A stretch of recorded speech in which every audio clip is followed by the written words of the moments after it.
నమస్తే. ఇప్పుడు మీరు చూడబోతున్న వీడియో ఖచ్చితంగా మీకు ఉపయోగపడుతుంది, నచ్చుతుంది కూడా. మరి మీకు నచ్చిన విషయం నాకు తెలియాలి అంటే ఈ వీడియోని మీరు లైక్ చేయాలి, షేర్ చేయాలి, అలాగే మన ఛానల్‌ని సబ్స్క్రైబ్ చేయాలి. మీ సపోర్ట్‌ని నాకు అందిస్తారు కదూ! ఓకే. ఇప్పుడు వీడియోని స్టార్ట్ చేద్దాం. నమస్తే. ఇప్పుడు మీరు చూడబోతున్న వీడియో ఖచ్చితంగా మీకు ఉపయోగపడుతుంది, నచ్చుతుంది కూడా. మరి మీకు నచ్చిన విషయం నాకు తెలియాలి అంటే ఈ వీడియోని మీరు లైక్ చేయాలి, షేర్ చేయాలి, అలాగే మన ఛానల్‌ని సబ్స్క్రైబ్ చేయాలి. మీ సపోర్ట్‌ని నాకు అందిస్తారు కదూ! ఓకే. ఇప్పుడు వీడియోని స్టార్ట్ చేద్దాం. నమస్తే, వెల్కమ్ టు అవర్ ఛానల్. నేను పద్మిని. ప్రస్తుతంతో పాటు ప్రముఖ ఆధ్యాత్మికవేత్త, ఆస్ట్రోన్యూమరాలజిస్ట్, ఎనర్జీ వాస్తు స్పెషలిస్ట్, శ్రీ విద్య ఉపాసకులు శ్రీమతి జయప్రద గారు మనతో పాటు ఉన్నారు. మాట్లాడదాం. నమస్కారం అండి. నమస్తే అమ్మా, శ్రీమాత్రి నమః. జయప్రద గారు, ప్రశ్న అడగటం కంటే ముందు మీరు పాపెట్లో సింధూరం పెట్టుకున్నారేంటి? దాని గురించి ఏమైనా చెప్పగలరా? తప్పకుండా అమ్మా. చెప్పండి. సింధూరం అంటే సింధూరం పెట్టుకోవాలి. అసలు మన అవునా? సనాతన ధర్మంలో స్త్రీలందరూ పెట్టుకోవాల్సింది సింధూరమే. కుంకుమ సింధూరం, కాదా? కుంకుమ అనేది అది ఇప్పుడు ఉమ్. కుంకుమ రాళ్ళతో చేస్తే ఆ ఉమ్. కుంకుమ అది ఎర్రగా, అది పసుపులో కుంకుమ రాళ్ళు పసుపు వేస్తే, రాళ్ళు వేస్తే పసుపు ఉమ్, ఎర్రగా కుంకుమ వస్తుంది. అవుతుంది. ఇది ఆజ్ఞాచక్రం దగ్గర బ్రహ్మస్థానం గనక ఉమ్. బ్రహ్మకి ఎరుపు అంటే ఇష్టం గనక ఎర్రబొట్టు పెట్టుకోమని మన పెద్దవాళ్ళు సనాతన ధర్మం చెప్పారు. అందుకే ఇక్కడ అందరూ మనం ఎరుపు రంగు పెట్టుకోవడం అలవాటు అయిపోయి ఇక్కడ ఎరుపు రంగే పెట్టుకుంటాం, ఇక్కడ సింధూరం పెట్టుకుంటాం. అయితే ఈ సింధూరం అనేది ఎలా ఎలా మిస్ అయిపోయిందో అనేది నాకు తెలియదు. చాలా చాలా ఏళ్ల కిందటే ఇది వెళ్ళిపోయినట్టుంది విషయం. అవును. అంటే యాక్చువల్లీ పాపిడిలో సింధూరం పెట్టుకోవాలి, సింధూరం పెట్టుకోవాలి. సింధూరం పెట్టుకోవాలి. ఎందుకంటే పెట్టుకుంటే ఈ ఏంటి సింధూ- అది చెప్పండి. అంటే సీతమ్మ వారు ఉమ్. ఆ అరణ్యవాసంలో వెళ్ళినప్పుడు ఆవిడ ఉమ్. కొన్ని రాళ్ళు తయారు చేసుకుని కుంకుమ సింధూరం తయారు చేసుకునేవారంట కదా. ఆ సింధూరం ఆవిడ పెట్టుకునేదంట కదా. ఉమ్. ఇక్కడ సింధూరం పెట్టుకుని స్వామివారు కనిపిస్తే స్వామివారు చాలా ఇష్టంగా ఆవిడ బాగా బాగా అందంగా కనిపిస్తున్నారు అంటే ఆ సీతమ్మ వారు అంటేనే అందం. అందం.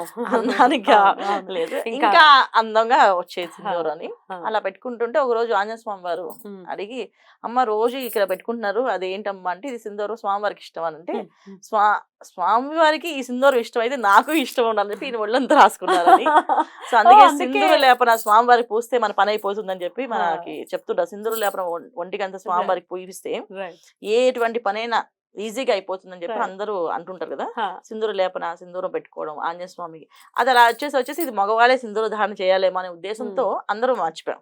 ఆడవాళ్ళు అసలు పెట్టుకోవడం జనరల్ గా ఏదైనా ఆంజనేయ స్వామి గుడికి వెళ్తే పెట్టుకుంటాం. అది కదా? ఇక్కడ మామూలుగా బొట్టు పెట్టుకుంటారు. ఉమ్. మామూలుగా నిత్యం మనం పెట్టుకోవాల్సింది ఏంటంటే ఇక్కడ ఈ స్థానం బ్రహ్మస్థానం కనుక ఇక్కడ ఎరుపు బొట్టు పెట్టి ఇది పెట్టినప్పుడు బొట్టుకొని అంటే స్టిక్కర్ పెట్టుకోకూడదు. ఉమ్. ఆ ఆ బొట్టు పెట్టి ఈ వేళతో ఇలా కదిపితే ఈ ఆజ్ఞాచక్రం యాక్టివ్ అవుతుంది. Act.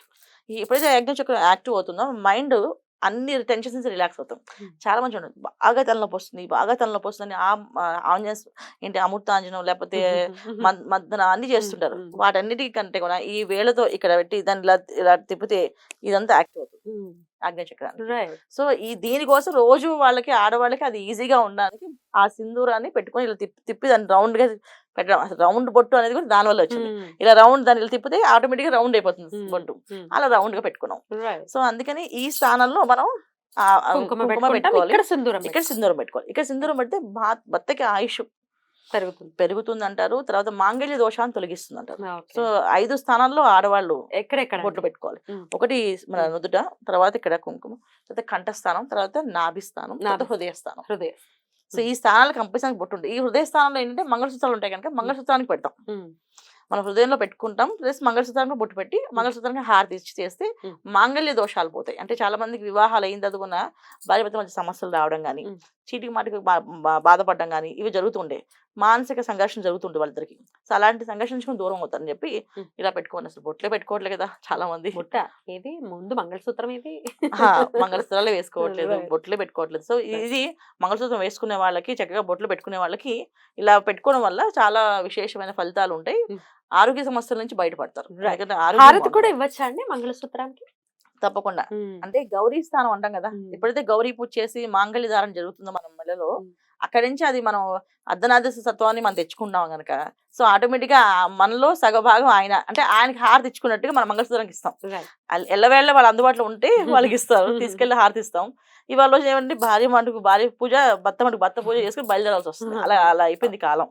సో అలా అయిపోయింది కనుక మనకి పూర్వం ఏం చేసేవాళ్ళంటే, పర్లేదమ్మా ఒక భర్త తొందరగా వెళ్ళిపోయినా నువ్వు పూజ చేసుకుని నీ మంగళసూత్రాన్ని నువ్వు హారతి ఇచ్చుకుంటే నీ భర్తకి ఇచ్చినట్టే అని చెప్పేసి ఆ 2 సూత్రాలకి హారతి హారతి అద్దుతాం. ఉమ్. అది అంటే ఇలా హారతి ఇలా ఇచ్చారు కదా, ఇలా సూత్రాలు తీసుకుని బయటికి ఇలా అద్దచ్చా? ఇలా అద్దాలి. Okay. ఇలా ఇలా అద్దితే ఆటోమేటిక్ గా మనకి వాళ్ళకి ఇచ్చినంత ఫలితం వస్తుంది. బ్యూటిఫుల్.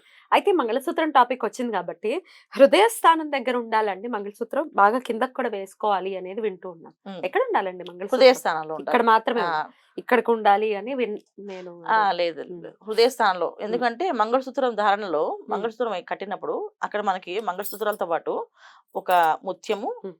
ఒక పగడము, పగడము, ఒక నల్లపూస. పూస. సో ఈ ముత్యం ఎందుకు వేస్తామంటే మానసికంగా ఇద్దరు ఎప్పుడు కూడా సంతోషంగా ఉండడానికి కోసం. సో మానసిక ఆనందం పొందడానికి. సో అందుకే ముత్యం ధారణ చేస్తారు. ఉమ్. పగడం ఎందుకంటే గర్భాశయ దోషాలు రాకుండానికి. హృదయ స్థానంలోంచి నీళ్లు మనం ఎప్పుడైతే స్నానం చేస్తామో స్నానం ఆచరించిన తర్వాత ఆ నీళ్లు చుక్క మన నాభిలోకి వెళ్తాయంట, బొడ్లోకి వెళ్తుంది ఒక చుక్క. అంటే సూత్రాలకు ఉన్న నీళ్లు ఆ ఒక్క చుక్క ఆ డ్రాప్ దారి అది కరెక్ట్ గా బొడ్లోకి వెళ్తుందంట. అది పగడంలో ధరిస్తే ఒరిజినల్ పగడానికి ఆ శక్తి ఉంది. అది తిన్నగా నాభి స్థానం తీసుకెళ్ళిపోతాం వాటర్ బాటిల్. సో అందుకని హృదయ స్థానంలోనే ఉండాలని చెప్తాను వాళ్ళు. అక్కడ నుంచి ఆ వాటర్ వెళ్తే సో వీళ్ళకి గర్భస్రావాలు అవ్వకుండా ఉండడానికి, పిల్లలు వెంటనే కలగడానికి, వీటన్నిటికీ సైన్స్ ప్రకారంగా ఉన్నాయి. ఇవన్నీ సైన్స్ ప్రకారంగా ఉన్నవి, శాస్త్రాలు కూడా ఉన్నాయి. ఈ రెండింటిని మిక్స్ చేసి మన వాళ్ళు పెద్దవాళ్ళు పెట్టేశారు మనకి. శాస్త్రమే ముందు ముందు శాస్త్రము, సైంటిఫిక్ రీజన్ కూడా ఉంది ఉంది Right. ఖచ్చితంగా. అంటే వాళ్ళు సైంటిఫిక్ రీజన్ తో శాస్త్రం పెట్టారు వాళ్ళు. Right. సో ఆ పగడం వల్ల మనకు ఆ వాటర్ వెళ్ళడం వల్ల గర్భస్రావాలు అవ్వకుండా వెంటనే సంతానం కలగడం జరుగుతుంది.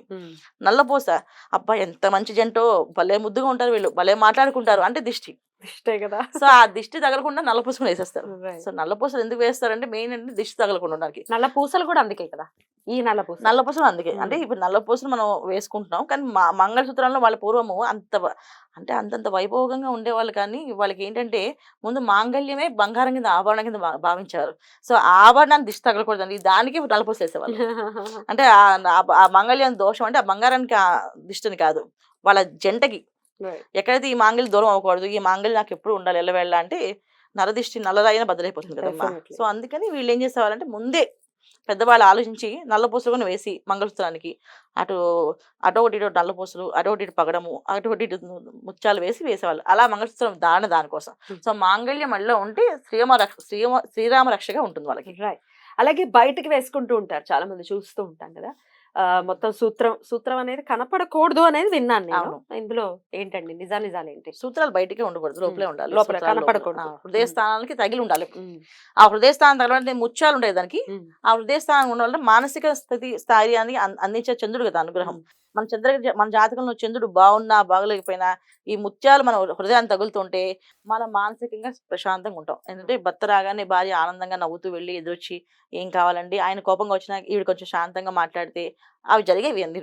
సో అవి జరగడానికి మంగళసూత్రాలు ఇలా వేసుకోవాలి, ఇవి ఇలా ఒంటి తగిలి ఉండాలి అని ఉద్దేశం. సో ఒంటి తగలాలంటే లోపలే ఉండాలి కదా అవి ఖచ్చితంగా. బయటకి బయట అది ఉండకూడదు. ప్రదర్శనకి ఉండేటటువంటిది కాదు, అది ఎంతో పవిత్రమైన పవిత్రంగా చూసుకోవాలి. లోపలే ఉండాలి, లోపలే ఉండాలి. ఖచ్చితంగా. లోపలే ఉండాలి ఖచ్చితంగా. Right. ఎప్పుడైనా పేరెంటాలకి వెళ్ళినప్పుడు బొట్టు పెట్టడానికి అని తీస్తాం అంతే తప్ప బయటకి అది మాత్రం కూడా ఎలా ప్రదర్శించం. తీస్తామంటే ఇలా నమ్మకి ఇలా తీసి ఇలా పెట్టి మళ్ళీ ఇలా లోపల పెడతాం. కనపడకూడదా? మంగళసూత్రాలు పూర్వం మనం ఇప్పుడు మీరు ఎవరైనా పసుపు ఎవరికి చేతిస్తే వాళ్ళు ఇలా తీసి పెట్టమ్మా అని అనుకోరు. వాళ్ళు ఇలా నెమ్మగా తీస్తాం, మేము ఇలా తీస్తాం మంగళసూత్రాలు ఇలా తీసి నెమ్మదిగా ఇలా పసుపు రాసేసి అలా నెమ్మది తీసి ఇలా చేయి అడ్డు పెట్టి ఇలా కుంకుమ పెట్టి మళ్ళీ దాని లోపల పెడతాం. అది ఎప్పుడు కనిపిస్తుంది అంటే దేవుడి దగ్గర హారతి ఇచ్చినప్పుడు మంగళసూత్రం దేవుడి దగ్గర పెట్టుకున్నప్పుడు ఇలా ఇలా ఇలా చేతులు తీసుకుని సింధూరము శ్రీచూర్ణము కలిపి పెట్టుకోవాలి. శ్రీచూర్ణం దొరుకుతుంది. శ్రీచూర్ణం అంటే ఇస్తారు. శ్రీఫలం నుంచి వచ్చింది. మనకు చాలా మంది వైష్ణవాలయంలో ఎక్కువ అమ్మవారికి శ్రీచూర్ణంతో పెడతారు నామం. సో అది మనం పెట్టుకుంటే మనం ఎప్పుడు లక్ష్మీ కళగా మన ఇంట్లో ఉంటుందని, ధాన్యానికి ధనానికి లోటు ఉండదని ఈ శ్రీచూర్ణాన్ని ధారణ చేస్తామట. రెండు కలిపి ఇక్కడ పెట్టుకోవచ్చు, ఇక్కడ పెట్టుకోవచ్చు. శ్రీచూర్ణం కలిసినప్పుడు ఎరుపు వస్తుంది కనుక ఆ ఎరుపు రంగు ఇక్కడ పెట్టచ్చు. చాలా మంచి టాపిక్ మీరు పెట్టుకుని రావడంగా నేను అడగాలని అనిపించింది, చెప్పారు. Thank you so very much. నమస్తే. శ్రీమాత్రే నమః.